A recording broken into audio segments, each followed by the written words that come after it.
ओम शांति। 20 जनवरी 2023 के बाप दादा की साकार मुरली के सार में बाबा ने कहा, मीठे बच्चे, तुम पीस स्थापन करने के निमित्त हो, इसलिए बहुत बहुत पीस में रहना है।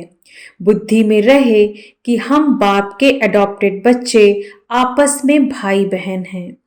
प्रश्न है आज का, पूरा सरेंडर किसे कहेंगे, उसकी निशानी क्या होगी?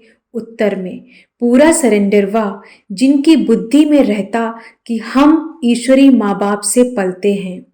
बाबा, यह सब कुछ आपका है, आप हमारी पालना करते हो। भल कोई नौकरी आदि करते हैं, लेकिन बुद्धि से समझते हैं यह सब बाबा के लिए है। बाप को मदद करते रहते, उससे इतने बड़े यज्ञ की कारोबार चलती, सबकी पालना होती। ऐसे बच्चे भी अर्पण बुद्धि हुए। साथ साथ पद ऊंचा पाने के लिए पढ़ना और पढ़ाना भी है। शरीर निर्वाह अर्थ कर्म करते हुए बेहद के माता पिता को श्वासों श्वास याद रखना है। गीत है आज का, ओम नमो शिवाय। ओम शांति। अब मुरली विस्तार से। यह गीत तो गायन है, वास्तव में महिमा सारी है ऊंचे ते ऊंच परमात्मा की, जिसको बच्चे जानते हैं और बच्चों द्वारा सारी दुनिया भी जानती है कि माता पिता हमारा वही है। अब तुम माता पिता के साथ कुटुंब में बैठे हो। श्री कृष्ण तो माता पिता कह नहीं सकते, भल उनके साथ राधे भी हो तो भी उनको माता पिता नहीं कहेंगे, क्योंकि वह तो प्रिंस प्रिंसेस हैं। शास्त्रों में यह भूल है। अब यह बेहद का बाप तुमको सभी शास्त्रों का सार बताते हैं। भल इस समय सिर्फ तुम बच्चे सम्मुख बैठे हो, कोई बच्चे भल दूर हैं, परंतु वह भी सुन रहे हैं। वे जानते हैं कि माता पिता हमको सृष्टि के आदि मध्य अंत का राज समझा रहे हैं और सदा सुखी बनाने का रास्ता व युक्ति बता रहे हैं। यह हूबहू जैसा घर है। थोड़े बच्चे यहाँ हैं, बहुत तो बाहर हैं। यह है ब्रह्मामुख वंशावली, नई रचना है। वह हो गई पुरानी रचना। बच्चे जानते हैं कि बाबा हमको सदा सुखी बनाने आए हैं। लौकिक माँ बाप भी बच्चों को बड़ा कर स्कूल में ले जाते हैं। यहाँ बेहद का बाप हमको भी पढ़ा रहे हैं, हमारी पालना भी कर रहे हैं। तुम बच्चों को अब एक के बगैर दूसरा कोई रहा ही नहीं है। माँ बाप भी समझते हैं यह हमारे बच्चे हैं। लौकिक कुटुंब होगा तो 10-15 बच्चे होंगे, 2-3 शादी की होगी। यहाँ तो सब बाबा के बच्चे बैठे। जितने भी बच्चे पैदा करने हैं सो अभी ही ब्रह्मा मुख कमल द्वारा करने हैं। पीछे तो बच्चे पैदा करने ही नहीं हैं, सभी को वापस जाना है। यह एक ही एडॉप्टेड माता निमित्त है। यह बड़ी वंडरफुल बात है। यह तो जरूर है, गरीब का बच्चा समझेगा कि हमारा बाप गरीब है। साहूकार का बच्चा समझेगा कि हमारा बाप साहूकार है। वह तो अनेक माँ बाप हैं। यह तो सारे जगत का एक ही माता पिता है। तुम सभी जानते हो कि हम उनके मुख से अडॉप्टेड हुए हैं। यह हमारा पारलौकिक माँ बाप है। यह आते ही हैं पुरानी सृष्टि में, जब मनुष्य बहुत बहुत दुखी होते हैं। बच्चे जानते हैं कि हमने इस पारलौकिक माता पिता की गोद ली है। हम सब आपस में भाई बहन हैं, दूसरा कोई हमारा संबंध नहीं है। तो भाई बहन को आपस में बहुत मीठा, रॉयल, पीसफुल, नॉलेजफुल, ब्लिसफुल बनना चाहिए। जबकि तुम पीस स्थापना कर रहे हो तो तुमको भी बहुत पीस में रहना चाहिए। बच्चों को यह तो बुद्धि में होना चाहिए कि हम पारलौकिक बाप के अडॉप्टेड बच्चे हैं। परम धाम से बाप आए हैं, वह है दादा, ग्रैंडफादर। यह दादा बड़ा भाई है जो पूरा सरेंडर है, तो समझेंगे हम ईश्वरी माँ बाप से पलते हैं। बाबा, यह सब कुछ आपका है, आप हमारी पालना करते हो। जो बच्चे अर्पण होते हैं उनसे सभी की पालना हो जाती है। भल कोई नौकरी करते हैं तो भी समझते हैं यह सब कुछ बाबा के लिए है। तो बाप को भी मदद करते रहते हैं, नहीं तो यज्ञ की कारोबार कैसे चले। राजा रानी को भी माता पिता कहते हैं, परंतु वह फिर भी जिस्मानी माता पिता हुए। राजमाता भी कहते हैं तो राजपिता भी कहते हैं, या फिर है बेहद के। बच्चे जानते हैं हम माता पिता के साथ बैठे हैं, या भी बच्चे जानते हैं कि हम जितना पढ़ेंगे और पढ़ाएंगे उतना ऊंच पद पाएंगे। साथ साथ शरीर निर्वाह अर्थ कर्म भी करना है। यह दादा भी बुजुर्ग है, शिव बाबा को भी कभी बूढ़ा व जवान नहीं कहेंगे, वह है निराकार। यह भी तुम जानते हो कि हम आत्माओं को निराकार बाप ने अडॉप्ट किया है, और फिर साकार में है यह ब्रह्मा। अहम आत्मा कहती है हमने बाप को अपना बनाया है, फिर नीचे आओ तो कहेंगे हम भाई बहनों ने ब्रह्मा को अपना बनाया है। शिव बाबा कहते हैं तुम ब्रह्मा द्वारा हमारे ब्रह्मा मुख वंशावली बने हो। ब्रह्मा भी कहते हैं तुम हमारे बच्चे बने हो। तुम ब्राह्मणों की बुद्धि में श्वासों श्वास यही चलेगा कि यह हमारा बाप है, वह हमारा दादा है। बाप से जास्ती दादे को याद करते हैं। वह मनुष्य तो आपस में झगड़ा आदि करके भी दादे की प्रॉपर्टी लेते हैं। तुमको भी कोशिश करके बाप से भी जास्ती दादे से वर्षा लेना है। बाबा जब पूछते हैं तो सभी कहते हैं हम नारायण को वरेंगे। कोई कोई नए आते थे, पवित्र नहीं रह सकते थे, वह हाथ नहीं उठा सकते, कह देते माया बड़ी प्रबल है। वह तो कह भी नहीं सकते कि हम श्री नारायण को व लक्ष्मी को वरेंगे। देखो जब बाबा सम्मुख सुनाते हैं तो कितना खुशी का पारा चढ़ता है। बुद्धि को रिफ्रेश किया जाता है तो नशा चढ़ता है।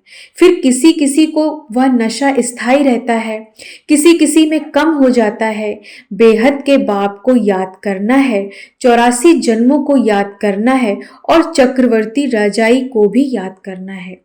जो मानने वाले नहीं होंगे उनको याद नहीं रहेगी। बाप दादा समझ जाते हैं कि बाबा बाबा कहते तो हो, परंतु सच सच याद नहीं करते और ना लक्ष्मी नारायण को वरने लायक हैं। चलन ही ऐसी है। अंतर्यामी बाप हर एक की बुद्धि को समझते हैं। यहाँ शास्त्रों की तो कोई बात ही नहीं। बाप ने आकर राजयोग सिखाया है, जिसका नाम गीता रखा है। बाकी तो छोटे मोटे धर्मों वाले सब अपना अपना शास्त्र बना लेते हैं, फिर वह पढ़ते रहते हैं। बाबा शास्त्र नहीं पढ़ते हैं, कहते हैं बच्चे मैं तुमको स्वर्ग की राह बताने आया हूँ। तुम जैसे अशरीरी आए थे वैसे ही तुमको जाना है। देह सहित सब इन दुखों के कर्म बंधन को छोड़ देना है, क्योंकि देह भी दुख देती है। बीमारी होगी तो क्लास में आ नहीं सकेंगे, तो यह भी देह का बंधन हो गया। इसमें बुद्धि बड़ी सालिम चाहिए। पहले तो निश्चय चाहिए कि बरोबर बाबा स्वर्ग रास्ता है, अभी तो है नर्क। जब कोई मरता है तो कहते हैं स्वर्ग गया, तो जरूर नर्क में था ना। परंतु यह तुम अभी समझते हो क्योंकि तुम्हारी बुद्धि में स्वर्ग है। बाबा रोज नए नए तरीके से समझाते हैं तो तुम्हारी बुद्धि में अच्छी रीति बैठे। हमारा बेहद का माता पिता है तो पहले बुद्धि एकदम ऊपर चली जाएगी, फिर कहेंगे इस समय बाबा आबू में है। जैसे यात्रा पर जाते हैं तो बद्रीनाथ का मंदिर ऊपर रहता है, पंडे ले जाते हैं। बद्रीनाथ खुद तो ले चलने नहीं आता है, मनुष्य पंडा बनते हैं। यहाँ शिव बाबा खुद आते हैं परमधाम से, कहते हैं हे आत्माएं तुमको यह शरीर छोड़ शिवपुरी में चलना है। जहां जाना है वह निशाना जरूर याद रहेगा। वह बद्रीनाथ चैतन्य में आकर बच्चों को साथ ले जाएं, ऐसे तो नहीं हो सकता। वह तो यहाँ का रहवासी है।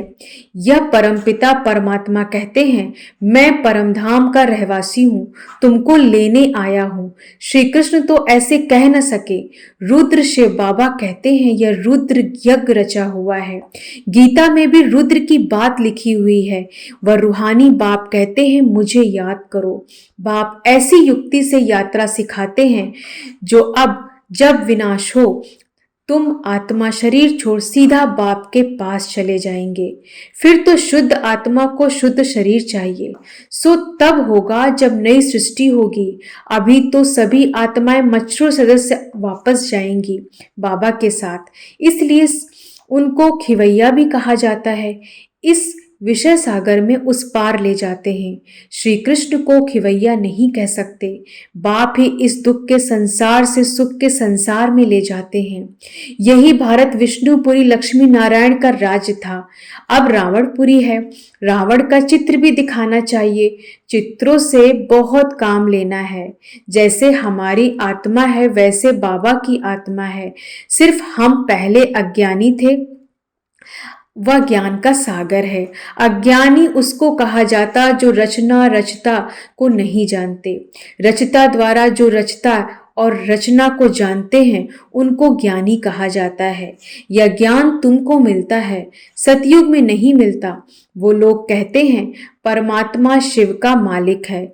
मनुष्य उस मालिक को याद करते हैं, परंतु वास्तव में विश्व का अथवा सृष्टि का मालिक तो लक्ष्मी नारायण बनते हैं।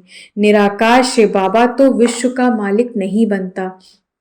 तो उन्हों से पूछना पड़े कि वह मालिक निराकार है या साकार।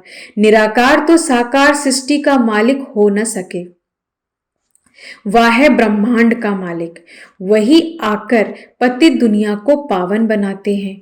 खुद पावन दुनिया का मालिक नहीं बनते। उनका मालिक तो लक्ष्मी नारायण बनते और बनाने वाला है बाप। यह बड़ी गुह बातें हैं समझने की। हम आत्मा भी जब ब्रह्म तत्व में रहती हैं तो ब्रह्मांड के मालिक हैं। जैसे राजा रानी कहेंगे हम भारत के मालिक हैं तो प्रजा भी कहेगी हम मालिक हैं। वहां रहते हो ना। जैसे बाप ब्रह्मांड का मालिक है, हम भी मालिक ही ठहरे। फिर बाबा आकर नई मनुष्य सृष्टि रचते हैं। कहते हैं मुझे इस पर राज्य नहीं करना, मैं मनुष्य नहीं बनता हूँ। मैं तो यह शरीर भी लोन लेता हूँ। तुमको सृष्टि का मालिक बनाने राजयोग सिखाता हूँ। तुम जितना पुरुषार्थ करोगे उतना पद पाओगे। इसमें कमी मत करो। टीचर तो सभी को पढ़ाते हैं। अगर इम्तिहान में बहुत पास होते हैं तो टीचर का भी शो होता है। फिर उनको गवर्नमेंट से लिफ्ट मिलती है। यह भी ऐसे है। जितना अच्छा पढ़ेंगे उतना अच्छा पद मिलेगा। माँ बाप भी खुश होंगे। इम्तिहान में पास होते हैं तो मिठाई बांटते हैं। यहाँ तो तुम रोज मिठाई बांटते हो। फिर जब इम्तिहान में पास हो जाते तो सोने के फूलों की वर्षा होती है। तुम्हारे ऊपर कोई आकाश से फूल नहीं गिरेंगे, परंतु तुम एकदम सोने के महलों के मालिक बन जाते हो। या तो कोई की महिमा करने के लिए सोने के फूल बनाकर उस पर डालते हैं। जैसे दरभंगा का राजा बहुत साहूकार था। उनका बच्चा विलायत गया तो पार्टी दी, बहुत पैसा खर्चा किया। उसने सोने के फूल बनाकर वर्षा की थी। उस पर बहुत खर्चा हो गया। बहुत नाम हुआ था। कहते थे देखो भारतवासी कैसे पैसे उड़ाते हैं। तुम तो खुद ही सोने के महलों में जाकर बैठेंगे तो तुमको कितना नशा रहना चाहिए। बाप कहते हैं सिर्फ मेरे को और चक्र को याद करो तो तुम्हारा बेड़ा पार हो जाएगा। कितना सहज है। तुम बच्चे हो चैतन्य परवाने, बाबा है चैतन्य क्षमा। तुम कहते हो अभी हमारा राज्य स्थापन होना है। अब सच्चा बाबा आया हुआ है भक्ति का फल देने। बाबा ने खुद बतलाया है मैं कैसे आकर नए ब्राह्मणों की सृष्टि रचता हूँ। मुझे जरूर आना पड़े। तुम बच्चे जानते हो हम ब्रह्मा कुमार और ब्रह्मा कुमारियां हैं। शिव बाबा के पौत्रे हैं। यह फैमिली है वंडरफुल। कैसे देवी देवता धर्म का कलम लग रहा है। झाड़ में क्लियर है। नीचे तुम बैठे हो। तुम बच्चे कितने सौभाग्यशाली हो। मोस्ट बिलवेड बाप बैठ समझाते हैं कि मैं आया हूं तुम बच्चों को रावण की जंजीरों से छुड़ाने। रावण ने तुमको रोगी बना दिया है। अब बाप कहते हैं मुझे याद करो, अर्थात शिव बाबा को याद करो। इससे तुम्हारी ज्योति जगेगी। फिर तुम उड़ने लायक बन जाएंगे। माया ने सबके पंख तोड़ डाले हैं। अच्छा, मीठे मीठे सिकी लदे बच्चों प्रति माता पिता बाप दादा का याद प्यार और गुड मॉर्निंग। रूहानी बाप की रूहानी बच्चों को नमस्ते। हम रूहानी बच्चों की रूहानी बाप दादा को गुड मॉर्निंग, नमस्ते नमस्ते नमस्ते। धारणा के लिए मुख्य सार। पहली पॉइंट, बुद्धि को सालिम बनाने के लिए देह में रहते देह के बंधन से न्यारा रहना है, अशरीरी बनने का अभ्यास करना है, बीमारी आदि के समय भी बाप की याद में रहना है। दूसरी पॉइंट, पारलौकिक माता पिता के बच्चे बने हैं, इसलिए बहुत बहुत मीठा, रॉयल, पीसफुल, नॉलेजफुल और ब्लिसफुल रहना है। पीस में रह पीस स्थापन करनी है। वरदान है आज बाबा का, रूहानियत के साथ रमणीकता में आने वाले मर्यादा पुरुषोत्तम भव। विस्तार से, कई बच्चे हंसी मजाक बहुत करते और उसे ही रमणीकता समझते। वैसे रमणीकता का गुण अच्छा माना जाता, लेकिन व्यक्ति, समय, संगठन, स्थान, वायुमंडल के प्रमाण रमणीकता अच्छी लगती है। यदि इन सब बातों में एक बात भी ठीक नहीं तो रमणीकता भी व्यर्थ की लाइन में गिनी जाएगी और सर्टिफिकेट मिलेगा कि यह हंसाते बहुत अच्छा हैं, लेकिन बोलते कुछ बहुत हैं। इसलिए हंसी मजाक अच्छा वह है जिसमें रूहानियत हो और उस आत्मा का फायदा हो। सीमा के अंदर बोल हो, तब कहेंगे मर्यादा पुरुषोत्तम। स्लोगन, सदा स्वस्थ रहना है तो आत्मिक शक्ति बढ़ाओ। सदा स्वस्थ रहना है तो आत्मिक शक्ति बढ़ाओ। ओम शांति। धन्यवाद बाबा, धन्यवाद।